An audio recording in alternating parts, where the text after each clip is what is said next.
अगर आप एक स्टूडेंट हैं या प्रोफेशनल हैं, टीचर हैं, एजुकेटर हैं, कोच हैं और आप अपनी पब्लिक स्पीकिंग स्किल्स को इंप्रूव करना चाहते हैं, प्रेजेंटेशन स्किल्स को इंप्रूव करना चाहते हैं या अपनी कम्युनिकेशन को निखारना चाहते हैं, this is the master class, this is the series that you need.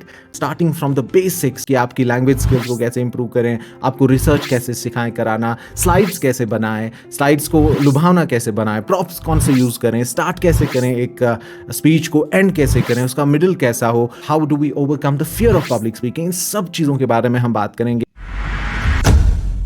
Hello दोस्तों, welcome to the life lab with Farhat Umar. और आज मैं बहुत ही एक्साइटेड हूँ because I am going to start this master class on public speaking. दोस्तों, there are people spending thousands of dollars on stuff like this, जो मैं कोशिश करूंगा आपको बिल्कुल फ्री देने की। आपको बस क्या करना है, you have to show your commitment in improving your public speaking and communication skills, और आपको इस चैनल को सपोर्ट करना है। ओवर द लास्ट डिकेड और सो मैंने एक फ्रेमवर्क डेवलप किया है, call it the P4 framework. I have taught it two thousands of students online and offline.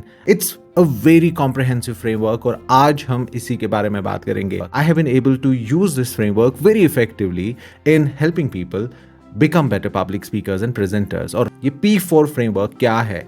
इसमें कोई रॉकेट साइंस नहीं है। मैं मानता हूँ कि पब्लिक स्पीकिंग एक लर्नेबल चीज़ है जिसको हम सीख सकते हैं। कुछ बेसिक टेक्निक्स, कुछ बेसिक आइडियाज चाहिए होते हैं, and that's all we require. अगर आप इस फ्रेमवर्क को सही तरीके से यूज़ कर पाए, I am sure it's going to be of a great value to you. Whether you are a student जिसको कभी कभी प्रेजेंटेशन या कहीं डिबेट या किसी सिंपोजियम में जाना होता है, या आप कोई प्रोफेशनल हैं जो अपनी बिजनेस मीटिंग्स में आपको प्रेजेंट करना होता है, या अगर आप कोई एजुकेटर हैं जिसको रेगुलरली पढ़ाना होता है स्टूडेंट्स को, ये जो फ्रेमवर्क है इट्स वेरी कॉम्प्रिहेंसिव। इसमें आपको छोटी मोटी टेक्निक्स और टिप्स भी मिलेंगी जिससे आप ऑडियंस को एंगेज कर पाएंगे, and it also has a basic जो फिलॉसफी चाहिए होती है एक पब्लिक स्पीकर को, जो माइंडसेट चाहिए होता है एक पब्लिक स्पीकर को to speak effectively, and it also has ways to overcome the stage fear for the beginners. I have worked very closely with some behavior experts, with some psychologists, ताकि इस framework को आपके लिए और valuable बना पाऊं। P4 framework के 4 हिस्से हैं। ये जो चारों हिस्से हैं, they start with P, that's why I call them P4 framework. So the first one is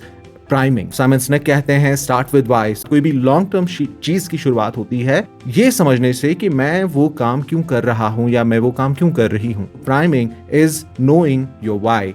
जी किसी के लिए बहुत ही सिंपल चीज हो सकती है, मुझे पब्लिक स्पीकर बनना है क्योंकि मुझे एक ऑडियंस को इंप्रेस करना है, मुझे एक अच्छा पब्लिक स्पीकर बनना है क्योंकि मुझे एक नेक्स्ट प्रमोशन चाहिए, मुझे अच्छा पब्लिक स्पीकर बनना है क्योंकि मैं ऑडियंस के साथ कनेक्ट करना चाहता हूँ, मुझे एक अच्छा पब्लिक स्पीकर बनना है क्योंकि मैं एक मूवमेंट खड़ी करना चाहता हूँ। So there could be so many different reasons why you want to be public speakers, और बहुत सारे वाइज हो सकते हैं, निकल के सामने आ सकते हैं। उसके बारे में हम डिटेल में बात करेंगे आगे। एंड देन जब आपकी प्राइमिंग का दूसरा स्टेज आता है, ओवरकमिंग द स्टेज फ्राइट।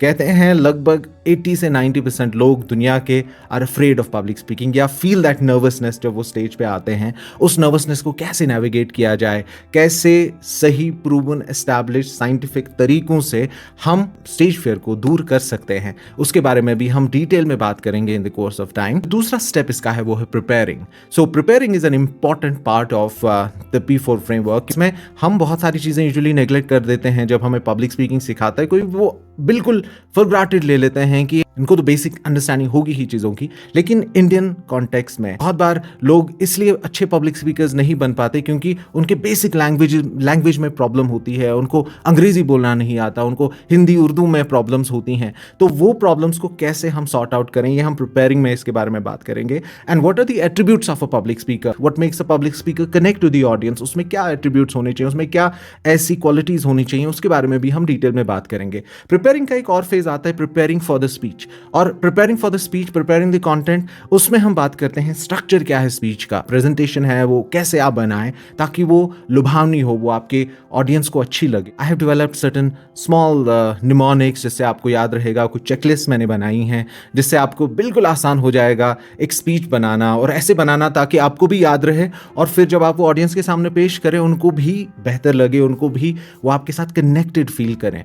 और स्पीच का स्ट्रक्चर क्या होता है, स्टार्ट कैसे करें, क्या टूल्स होते हैं जिससे अच्छे पब्लिक स्पीकर्स किसी भी प्रेजेंटेशन की शुरुआत करते हैं, और फिर इसका कंटेंट कैसे बनाते हैं। विल डिसेक्ट वेरियस स्पीचेस और समझेंगे हम कि दुनिया के जो सबसे इफेक्टिव पब्लिक स्पीकर्स हैं उन्होंने कौन सी टेक्निक्स, कौन सी ट्रिक्स यूज की to create the kind of impact that they were able to create. और फिर हम आगे बढ़ते हैं प्रिपेयरिंग के बाद प्रेजेंटिंग की। जब आप फाइनली स्टेज पे जाते हैं और आप बोलते हैं, क्या क्या कौन कौन सी चीज़ें हैं जो आपको, जिनका आपको ख्याल रखना है, क्या वर्बल क्यूज़ होते हैं, क्या नॉन वर्बल क्यूज़ होते हैं, जेस्चर्स का कैसे इस्तेमाल करें, आपके आई कॉन्टैक्ट का कैसे इस्तेमाल करें, कब पॉज लें, कब हम कैसे वर्ड को इनंसिएट करें, कैसे वर्ड को बोलें, इन सब चीज़ों के बारे में बात होती है प्रेजेंटिंग में भी और प्रिपेयरिंग वाले पार्ट में भी। आप प्रेजेंटिंग से आगे बढ़ेंगे, फिर एक एसेंशियल कंपोनेंट आता है जिसको मैं पीकिंग बोलता हूँ। पीकिंग इसलिए क्योंकि अगर आपको सारे रूल्स, सारा ग्रामर, सारी टेक्निक्स मैं सिखा दूँ और उसके बाद आपको ये मैं नहीं बोलूँगा कि आप दुनिया के अब बेहतरीन स्पीकर बन गए, क्योंकि मास्टरी टेक्स टाइम। मास्टरी आती है जब आप अपनी वॉइस ढूंढते हैं। Think about it, Shahrukh Khan, Nick Vujicic, Oprah Winfrey, 3 अलग लोग, 3 different styles of public speaking, बिल्कुल अलग अलग उनके प्रोफेशंस हैं, और उस सब के बावजूद भी आपने देखा होगा जब ये लोग बोलते हैं लोग उनको सुनते हैं। ऐसा क्यों है कि कुछ स्पीकर्स बाकी स्पीकर्स से अलग दिखते हैं, और फिर वो जो despite being different, what is it that takes, उनकी कौन सी वो बात होती है जो ऑडियंस को अच्छी लगती है। ये सारी चीज़ें हैं जो इस पूरे फ्रेमवर्क में आती हैं, स्टार्टिंग फ्रॉम द बेसिक्स, कि आपकी लैंग्वेज स्किल्स को कैसे इंप्रूव करें, आपको रिसर्च कैसे सिखाएं कराना, स्लाइड्स कैसे बनाएं, स्लाइड्स को लुभावना कैसे बनाएं, प्रॉप्स कौन से यूज़ करें, स्टार्ट कैसे करें एक स्पीच को, एंड कैसे करें, उसका मिडिल कैसा हो, how do we overcome the fear of public speaking. इन सब चीज़ों के बारे में हम बात करेंगे इस सीरीज में। आज तो मुझे आपको एक ओवरव्यू देना था P4 फ्रेमवर्क का। क्रिएटर इकोनॉमी में अच्छी public speaking can take you to places where a lot of other things can not. This is an ongoing series, help it reach out to as many people as possible. Subscribe to this YouTube channel अगर आपने अभी तक ये subscribe नहीं किया है, and let me know in the comment section what are the important aspects of public speaking जिस पे आप चाहते हैं मैं बात करूं।